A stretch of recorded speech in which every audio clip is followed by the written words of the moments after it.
안녕하세요. 오늘도 사연 살롱을 찾아주셔서 감사합니다.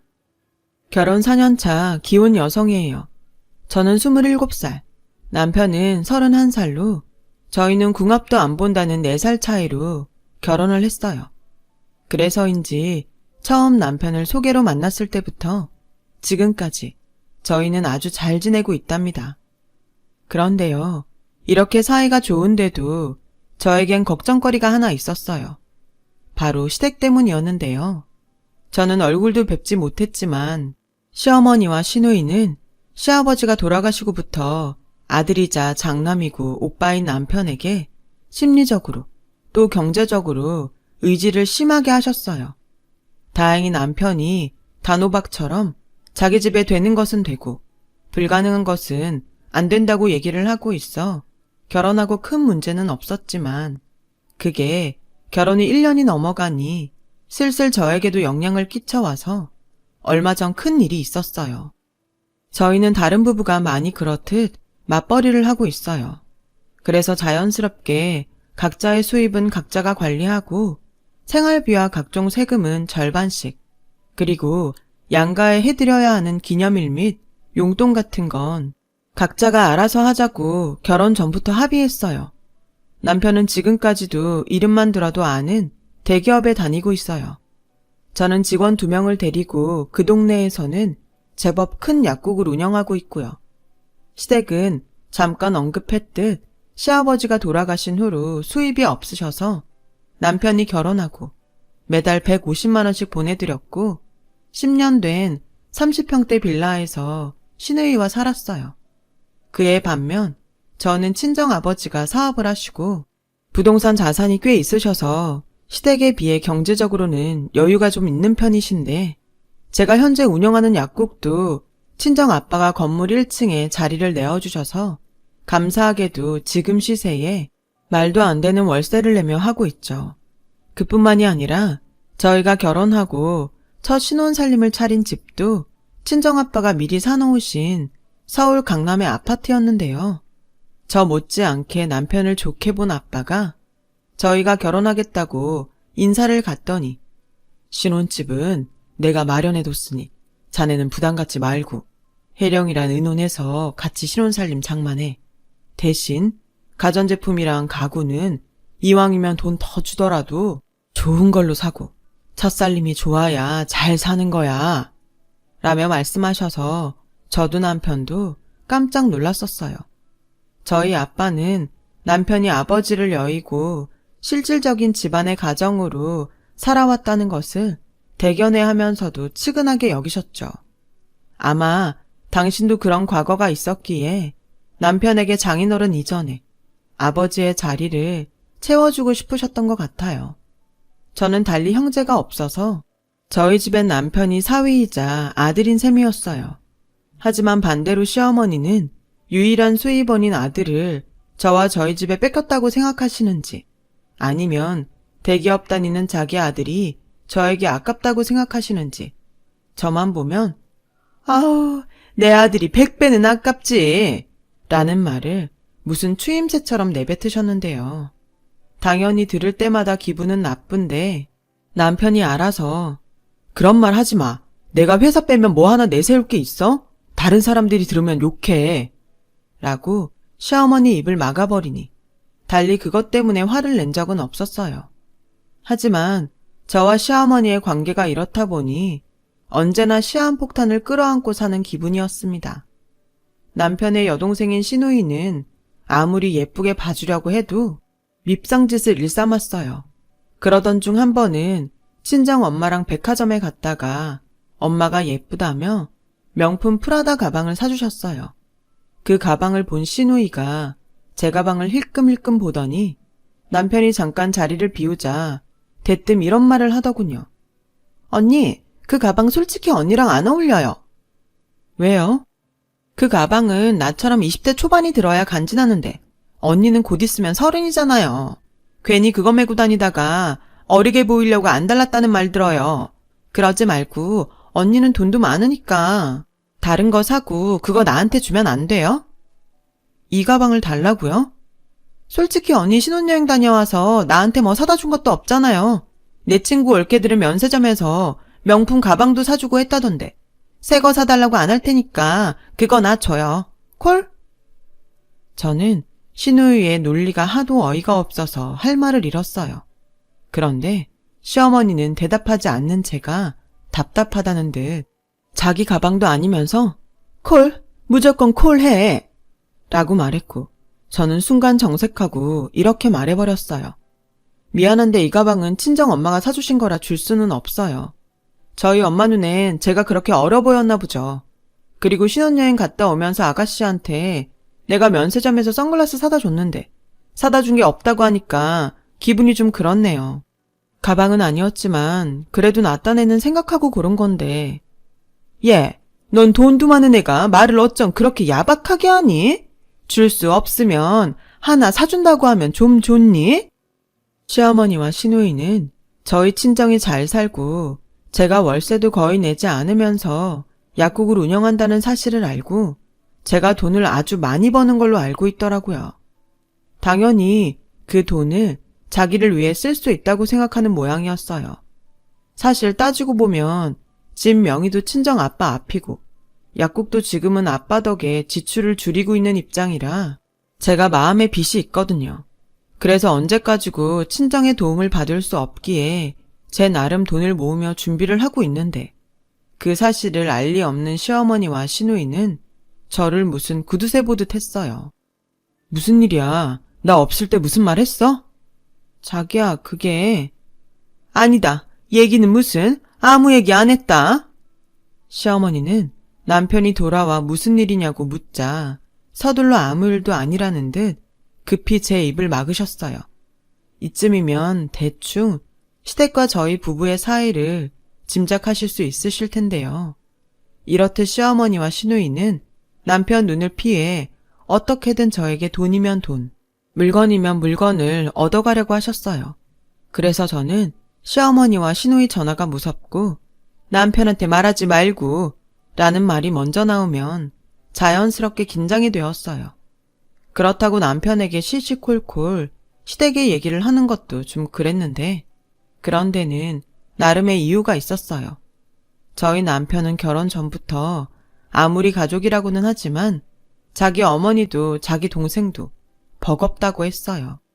자립할 생각도 없고 어떻게든 자기한테 의지해서 원하는 것을 손에 넣으려고 하는 어머니와 동생이 싫었다고요. 그렇다고 자기한테 뭘 해주거나 고맙다, 수고했다 이런 소리도 하지 않으면서 그렇게 싫다는데도 데리고 다니면서 돈 계산을 하게 했다고 해요. 그래서 저와 만난다고 했을 때도 시댁에선 달가워하지 않았고 결혼까지 한다고 하니 마치 자신들이 편하게 쓰던 지갑을 잃어버린 듯 그렇게 아들을 장가 보내기 싫어했다는 소리를 나중에서야 남편을 통해 듣게 되었죠. 솔직히 가족이니까 지금까지 참았지 남이면 절대 엮이기 싫어. 그래서 내가 자기한테 늘 창피하고 미안해. 혹시라도 우리 엄마나 석주가 이상한 소리 하면 나한테 바로바로 말해. 내가 자기 신경 쓰이지 않게 알아서 할게. 남편이 미리부터 이런 소리를 하는데 제가 가운데서 시어머니나 시누이의 이야기를 전달하는 게 오죽 조심스럽겠어요. 괜히 저로 하여금 분란이 생기지 않을까 저도 남편이 마음 쓰는 게 싫어서 말을 하지 않게 되더라고요. 하지만 아무것도 모르는 시어머니는 저희가 결혼할 때 뭐 하나 해주신 것도 없으시면서 저에게 그렇게 예단을 요구하셨어요. 예, 이거 네가 뭘 사면 좋을지 모를 것 같아서 내가 적어봤다. 어머니, 기석 씨한테 못 들으셨어요? 신혼집을 저희 아빠가 해주셔서 예단은 따로 안 하기로 했는데. 들었다. 근데 그게 말이 되니? 보는 눈들도 많은데 어떻게 예단을 안 할 생각을 하니? 너도 참 염치가 없다. 그래도 내 아들이 우리나라에서 손에 꼽히는 대기업에 다니잖아. 잔말 말고 거기 적힌 건 준비해라. 저는 황당했지만 이왕 적어 오셨다고 하니 주신 리스트를 봤어요. 그런데요, 리스트를 보니 정말 기가 막히는 거 있죠. 당신 쓰실 살림살이와 시누이 명품 가방, 명품 옷까지 적혀 있는데 이게 왜 예단 리스트인지 모르겠더라고요. 그래서 저는 대충 대답을 얼버무리고 그 리스트를 고스란히 남편에게 줬어요. 아무래도 그건 남편이 해결해야 할 부분 같았거든요. 그리고 남편이 그 리스트를 보자마자 어이가 없다면서 득달같이 시어머니에게 전화해서 말도 안 되는 이런 거 내밀지 말라고 큰 소리를 쳤고, 그 일을 시작으로 시어머니는 저를 남편 뒤에 숨어 자기를 골탕 먹이는 괘씸한 며느리라고 생각하셨어요. 그래서 웬만해서는 남편에게 시댁에 대한 이야기는 전달하지 않으려고 하는데, 얼마 전 도저히 말을 하지 않고서는 감당하지 못할 일이 생기고 말았어요. 그날은 연락도 없이 무작정 시어머니와 시누이가 제가 있는 약국에 무슨 빚받으러 온 빚쟁이들처럼 들이닥친 날이었고, 여지없이 남편한테는 말하지 말고 따로 이야기를 하자고 하시는데 느낌이 다른 날과 다르게 더 싸하더라고요. 예, 석주가 요즘 연애를 하는데 어쩌면 결혼 얘기도 나올지 모른다고 하더라. 니네가 석주 얘 혼수랑 예단해 줄 거 아니면 이번 참에 합가를 하면 어떨까 하는데. 합가요? 저는 전혀 생각도 못한 말씀이라. 언니, 오빠는 장남이에요. 어떻게 생각을 안 했어요. 지금은 몰라도 저 시집가면 엄마는 혼자 계실 텐데. 그럼 장남인 오빠네가 엄마 모셔야 하는 거 당연하지 않아요? 진짜 어이없다. 아무래도 이건 저 혼자 결정할 일이 아닌 것 같아요. 게다가 그 집 저희 아빠가 해주신 건데 친정에도 얘기를 해야 할 것 같고요. 예, 듣자 하니까 너 그 집 니네 아빠가 해줬다고 아주 유세를 떠는구나. 잘난 내 아들 데려갔으면 그 정도는 해야지. 뭐? 친정에 얘기를 해? 그래서 그 잘난 니네 아빠가 안 된다고 하면 나보고 길에 나 앉으라는 거야 뭐야. 그리고 너 내 아들 믿고 까부나 본데 걔가 내 아들이지 니네 집 아들이니?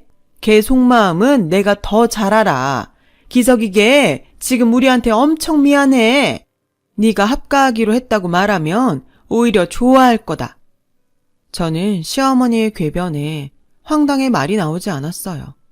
그래서 웬만해서는 남편한테 시댁에 대해서는 나쁜 소리 하지 않으려고 했지만 이번 일은 그럴 수가 없어서 남편에게 낮에 있었던 이야기를 모두 했고, 혹시라도 남편도 합가를 원하면 고려해보겠다고 했는데 남편은 저보다 펄쩍 뛰며 단단히 화가 나서 저에게 시댁으로 가서 단판을 짓자고 했어요. 그렇게 시댁에 간 저희 부부는 마치 미리 예상이라도 한 듯 놀라지도 않는 시어머니와 시누이를 보며 이야기를 시작했는데요. 석주 너 결혼하는 거 맞아? 네 나이가 몇인데 벌써 결혼 얘기를 해. 너 졸업하고 직장 다닌 지 1년도 안 됐잖아. 그래서 오빠는 지금 내가 거짓말한다는 거야? 나 연애하는 거 맞고 그 사람이 먼저 결혼하자고 했어. 그럼 그 남자도 지금 당장 오라고 해. 그래야 확실하게 앞으로 어떻게 할지 이야기를 하지. 오빠는 동생 망신시키려고 작정을 했니? 쪽팔리게 어디로라고 해. 그리고 지금 올케 언니 말만 듣고 오빠 이미 화났잖아. 근데 무슨 얘기를 하재? 그래, 아무리 급해도 그렇지. 내가 말한 지 얼마나 됐다고 지 남편 앞장 세워서 시댁에 들이닥치니? 너도 참 생각이 없다. 돈만 많으면 뭐해? 사람이 별론데. 엄마, 이 사람한테 막말하지 마. 그리고 처음부터 그런 일을 나 없이 말한다는 게 말이 돼? 그것도 장인어른이 사주신 우리 집에? 누가 사줬건 내 아들이 살고 있는 내 아들 집이잖아. 엄마가 아들 집에도 못 들어가니? 막말로 내가 석주 얘 결혼시킬 돈이 있어? 집이라도 팔아야 혼수든 예단이든 해줄 거 아니야. 그렇게 합가하기 싫으면 너희가 혼수랑 예단 다 해줘. 어디 가서 꿀리지 않게 책임지고 해주라고. 엄마, 그 남자가 결혼하겠다고 인사는 왔어? 그 남자 얼굴은 봤냐고. 봤어, 사진으로. 하우대 멀쩡하더라. 얘 말로는 돈도 있는 집이래. 시집만 가면 걱정 없겠더라고. 저는 옆에서 대화를 듣는데 이런 말 미안하지만 한심하게 보였어요. 얘기를 더 들어보니 시누이가 남자를 만나는 건 맞지만 그 남자가 그냥 한 말에 시누이는 진짜로 믿는 것처럼 보이더라고요. 시누이는 이제 취업한 지 얼마 되지 않아서 월급이 적은데 돈도 쥐꼬리만큼 주면서 시키는 게 많다고, 또 집이랑 직장이 거리가 멀어서 힘들어 죽겠다고 항상 불만이 많았고, 이참에 시집을 가게 되면 일도 하지 않고 편하게 살 수 있을 거란 기대를 하는 것 같았어요. 제가 이 정도인데 남편은 오죽하겠어요. 남편은 더 이상 대화가 의미 없다고 생각했는지 자기가 먼저 쐐기를 박듯 이렇게 말했어요. 나 지금까지 엄마랑 석주 때문에 힘들게 살았어. 이 사람 있는 데서 말하는 거 창피하긴 한데 그래도 지금은 말해야 할 것 같아. 엄마, 나 결혼한다고 하니까 앞으로 생활비는 어떡하냐고. 나한테 다달이 생활비 주지 않을 거면 결혼할 생각도 하지 말라고 했지. 그래서 내가 지금 150씩 드리고 있는 거잖아. 솔직히 내가 그 돈이 안 아깝겠어? 그래도 그 돈 드리면 나 이 사람 건드리지 않을 거라고 생각했는데 아니잖아. 나 솔직히 작정하면 당장 다음 달부터 안 드릴 수도 있어. 근데 왜 내가 여지껏 참았는지 알아? 돌아가신 아버지 때문이야. 엄마는 늘 나한테 뭐라도 뜯어가려고 하지만 아버지는 항상 엄마 몰래 뭐든 챙겨주시려고 했어. 나중에 나도 가장이 되면 갖고 싶은 것도 참고 때론 희생도 하게 될 수도 있다고. 당신이 계시는 동안은 장남이라고 부담 갖지 말라고. 근데 그런 아버지가 돌아가시면서 나한테 뭐라고 하셨는지 알아? 엄마랑 석주 부탁한다고, 미안하다고. 그러시면서 눈 감으셨어. 내가 그때 아버지 말만 아니었어도 나 진작에 도망갔다고. 야, 150이 돈이냐? 그래, 너 잘했다. 네 아버지가 그렇게 너한테 부탁을 했으면 150이 아니라 1,500도 아깝다고 생각하지 말고 해줘야 하는 거 아니야? 지하에 있는 네 아버지가 원통해야겠다. 석주에 네가 준 돈으로는 택도 없어서 학자금 대출까지 받았어. 꼴랑 150 줘놓고 너 너무 오버하는 거 아니냐? 너가 정 학가가 싫으면 석주 빚 네가 갚아주고 앞으로 생활비 300 정도는 줘야 될 것 같다. 엄마는 아들이 무슨 은행이야? 내가 그 돈 주고 나면 나한테 뭐가 남아. 계속 이런 식으로 나오면 생활비고 뭐고 아무것도 없어. 합가? 지금도 이런데 무슨 꼴을 더 보자고 그런 소리를 해. 나 솔직히 이대로 영 끊으면 더 좋거든? 나도 할 만큼 했어. 석주도 졸업하고 돈 버니까 나 이만하면 아버지랑 한 약속 잘 지킨 것 같아. 이제부터는 딱 끊고 살 테니 그런 줄 알아. 남편은 제가 본 중에 가장 많이 화가 난 얼굴로 제 손을 잡고 시댁을 나왔어요. 어찌나 화가 났는지 이대로 운전대를 잡으면 위험할 것 같아서 제가 운전을 하고 집에 왔는데 신호에 걸려 남편을 힐끔 보니 남편이 손으로 얼굴을 가리고 울고 있더라고요. 사실 뵙지는 못했지만 남편에게 돌아가신 시아버지가 정신적인 지주였어요. 성품도 고드시고 당신도 힘들지만 당신보다 더 힘든 사람 일에는 발벗고 나서시는 분이었다나 봐요. 그런 아버지가 돌아가시면서 남겨진 가족들을 남편에게 부탁했으니 아마도 남편은 시어머니와 시누이를 떠나 그 약속을 지키고 싶었던 것 같았죠. 저는 집에 와서 남편에게 정말로 가족들과 영 끊고 살 거냐고 물었고 그러자 남편은 그럴 수만 있다면 얼마든지 그러고 싶은데 자기 식구들은 절대 자기를 놓아주지 않을 거라서 생각이 많다고 하더라고요. 그래서 그날은 남편에게 말도 걸지 않고 본의 아니게 남편 눈치를 보며 지냈어요. 그리고 다음날 설마 또 약국으로 쳐들어오진 않겠지 하며 불안한 마음으로 출근을 했는데 저녁 시간이 되자 시누이가 혼자 약국으로 저를 찾아왔어요. 언니, 저희 엄마 어제 밤새 끙끙 앓으셨어요. 그래서 저 결혼 안 하려고요. 오빠 말대로 제가 결혼한다고 해서 이런 일이 벌어졌으니 제가 안 하는 게 맞는 것 같아요. 아가씨, 어제 오빠도 많이 힘들어했어요. 지금은 아가씨가 직장 생활이 적응도 덜 됐고 안 하던 걸 하니까 힘들 수도 있는데 조금만 참으면 금방 괜찮아질 거예요. 그리고 사람도 1년은 좋게 만나봐야 해요. 너무 모를 때 결혼하고 살면 후회할 수도 있고요. 지금이 얼마나 좋을 텐데. 에이, 그게 말은 쉽죠. 제가 오빠처럼 대기업에 다니는 것도 아니고 언니처럼 전문직도 아니고 제 월급에서 돈을 모은다는 것 자체가 무리예요. 그게 제 현실이고요. 그래서 하는 소린데 저 언니 약국에서 일하면 안 돼요? 우리는 가족이니까 언니가 월급 좀 신경 써주면 저도 엄마한테 생활비도 좀 드리고 그럼 좋을 것 같은데. 저는 신우이의 말을 듣고 속으로 참 가지가지 한다고 생각했어요. 무슨 일이든 진득하게 하는 법이 없는 시누이를 아무리 가족이라도 채용할 마음이 없었거든요. 게다가 시누이는 말하는 투도 생각도 저랑 맞지 않는데 이걸 매일 봐야 한다고 생각하면 벌써부터 머리가 지끈지끈 해오는 것 같았어요. 그래서 저는 시누이의 제안을 거절했고 대신 남편 모르게 학자금 대출받은 건 제가 상환해 줄 테니 그 돈을 시어머니에게 생활비로 좀 드리면 어떠냐고 말했는데요. 시누이는 제 말을 듣고 길길이 뛰며 불같이 화를 내는 거예요. 나는 기껏 생각해서 결혼도 포기하고 언니한테 부탁했는데 언니 정말 실망이에요. 근데 제가 결혼을 하건 말건 엄마는 벌써 부동산에 집 내놨어요. 그러니까 언니는 저 이사 올 준비나 하세요. 오늘 얘기 잘 되면 집에 가서 엄마 설득하려고 했는데 안 되겠네. 아 빨리 오빠한테 전화해요. 그래야 오빠가 또 울며 겨자 먹듯 생활비 300 준다고 하게. 저게 동생인지 원수인지 지 오빠 힘들 거 뻔히 알면서 저런다는 게 저는 정말 이해도 안 가고 화가 났어요. 그래서 고민을 하다 친정에 갔고 친정 엄마는 제 얼굴을 보자 무슨 일이냐며 물으셔서 저는 하도 답답해서 친정 엄마에게 시댁 합가와 조금 전 시누이 얘기까지 모두 말했어요. 그러자 친정 엄마는 말없이 한숨을 쉬시고는 이렇게 말씀하셨어요. 내가 이런 말 하는 게 안서방한테 미안하긴 한데 내가 언제고 그 여자 그럴 줄 알았다. 니네 아빠도 그러더라. 안싸두니 안서방을 자식으로 보는 게 아니라 돈줄로 보는 것 같다고.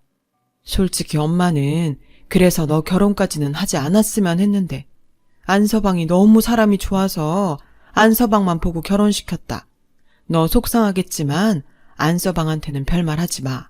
엄마랑 아빠가 상의하고 무슨 수를 내든가 해야지. 너희는 자식이니 함부로 해도 우린 사돈이니 함부로 하지 못할 테니까. 엄마 미안해. 잘 사는 모습 보여줘야 하는데. 너희가 잘못한 것도 아닌데 뭘 미안해. 힘든 일 있으면 엄마 아빠한테 의지해. 괜히 말도 안 하고 너희끼리 소갈이 하는 게 더 불효야.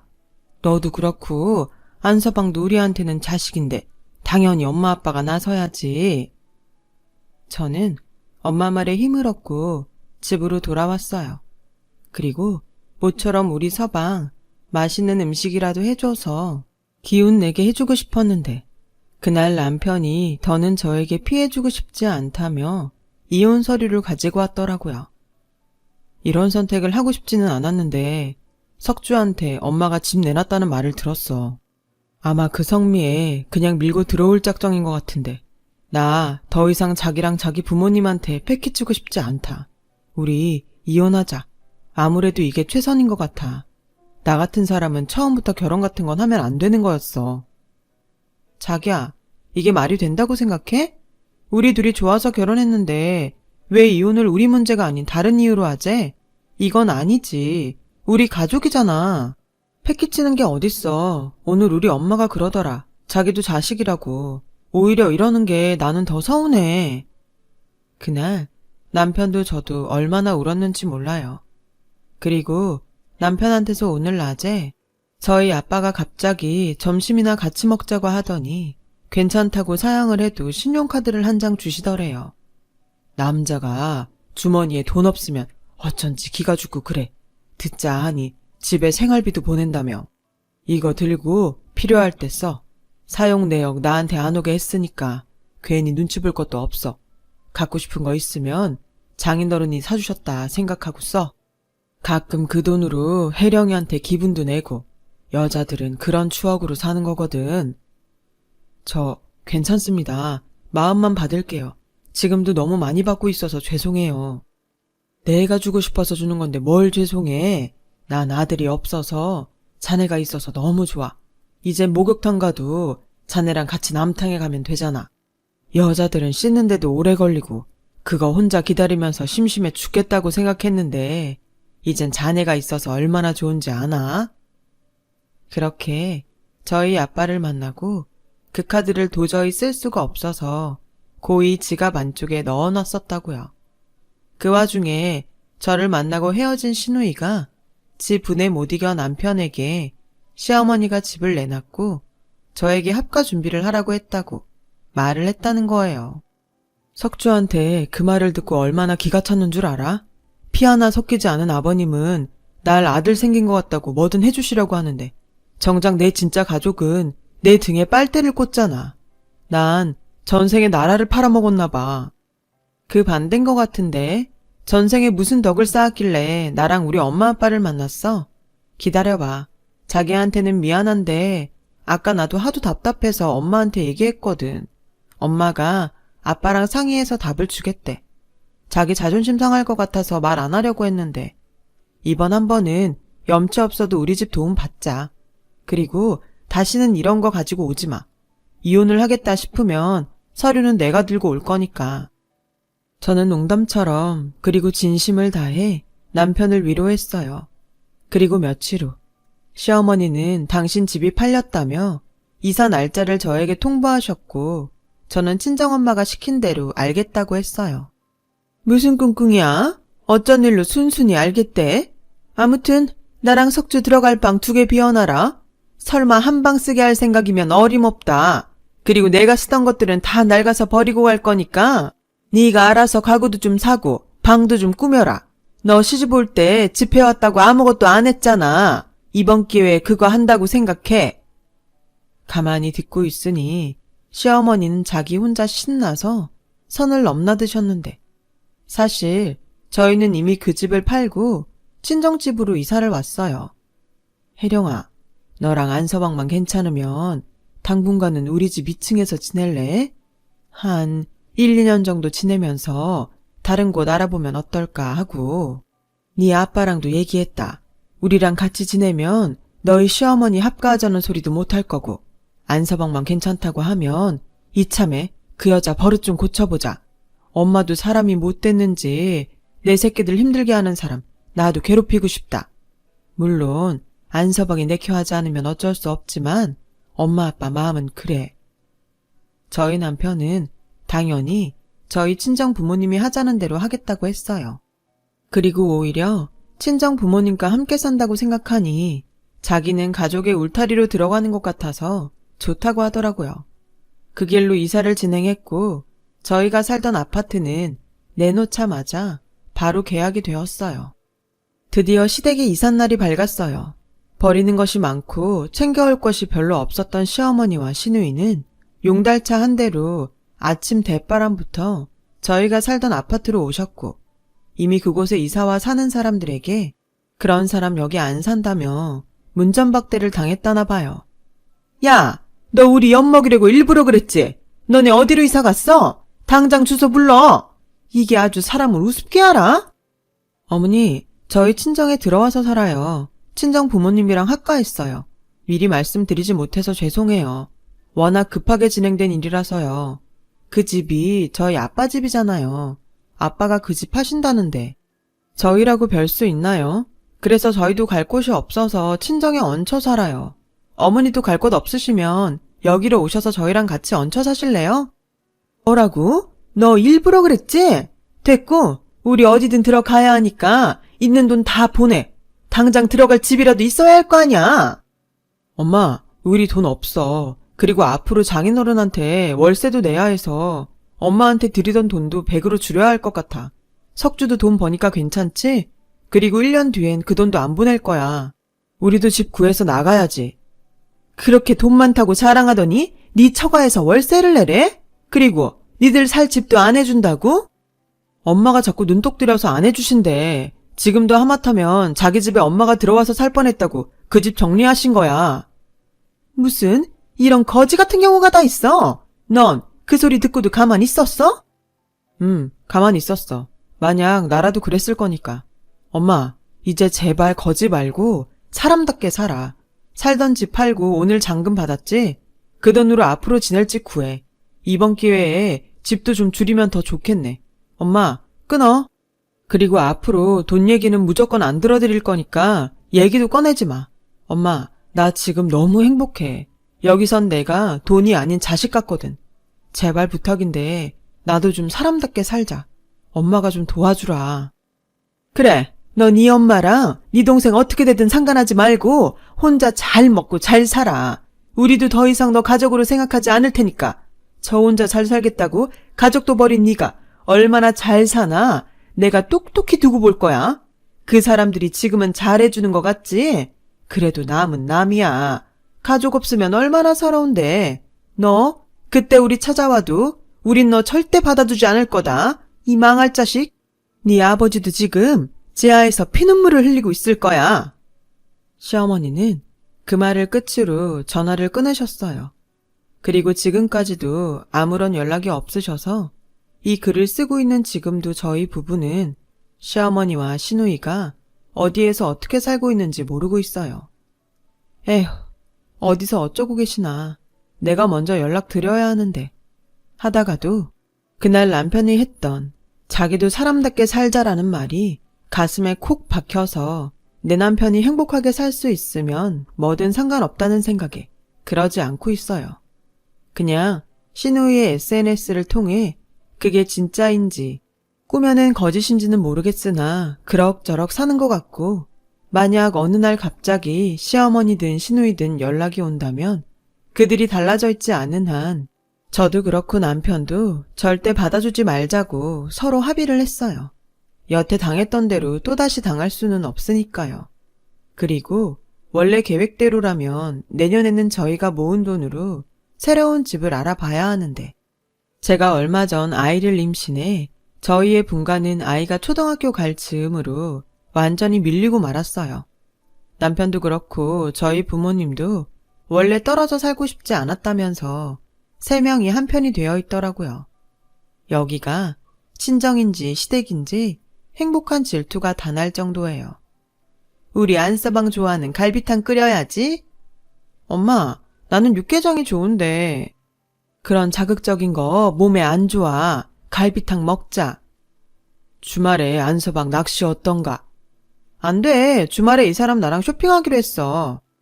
안서방, 쇼핑보다는 낚시가 더 유익하지 않나? 솔직히 남자가 쇼핑 따라가봤자 뭔 재민가? 우리 낚시 가세. 가서 내가 맛있는 매운탕 끓여줄게. 응? 이런 식이라니까요. 이걸 보고 있으면 흐뭇하면서도 살짝 서운한 게 뭐라고 표현하기가 참 어려워요.